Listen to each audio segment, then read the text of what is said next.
मते कृष्ण आज्ञा पाई कन्याए गले दोष होई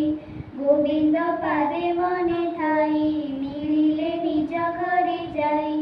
गोपाल मिले दामोदर गाई चराई गले दूर विदा घर विदेज लागी पाए होइले दुख भागी चरांती गोरु गोप मेले शीतल छाया वृक्ष तले वृक्षकु चाहि दामोदर बोलती गोपंक आदर हे शोक कृष्ण मित मोर श्रीराम अर्जुन सुबल अंशु विशाल देव प्रस देख ए वृक्षक महत्व परे करती उपकार सुजन प्राणी विभार शीत बरस धर्म दुख सेहि आम्भकु जाने सुख सेहि धन्य जीवन एहांगर जीविका हेबार सुजन घरे जेने जाई अतिथि निराश नुहई पत्र कुसुम फल छाया मूल फल दारु दे ख्याल भस्म आठा गृहकु साजी बाड़ कंटा एते प्रकारे सेवा करी नित्य पर उपकारी एहांक प्राय जेबे होई संसार मध्ये जेने करी मन वचन धने करी जे होए परलोकारी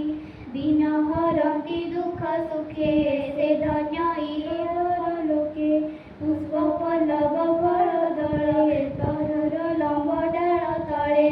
गोरु गोपाल खेनी संगे मिलिले जमुनार लागे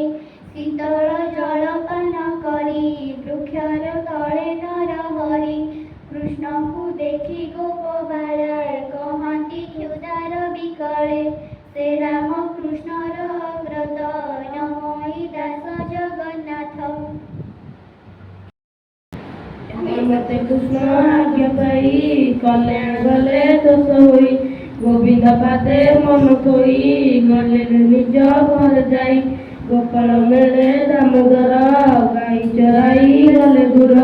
निग्रहर भी तेज लागी पळे होइले दुख भागी चराती गोरु गोप मेले शीतल छाया वृक्ष तले वृक्षकु चाहि दामोदर बोलती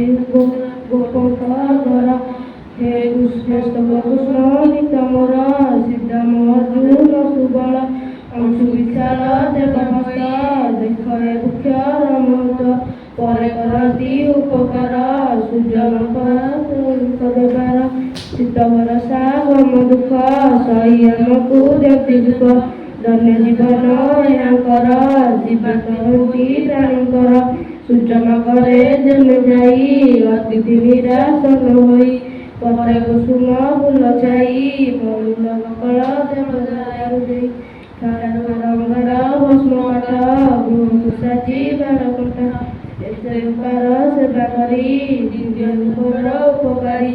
एवं प्राय जेबे जाई संसार मध्ये जेह होई मन वचन धन करी जेने पर उपकारी दिया हरती सुख दुख से धन्य एहि परलोक पुष्प फल देई तरुर लंब डाल देई गोरु गोपाल घेनी संगे मिलिले जमुनार लागे शीतल जल पान करी वृक्षर तले निरहरी गोसंग देखि गोपबाले करती क्षुधार विकले से रामकृष्ण राम नमोई दास जगन्नाथ।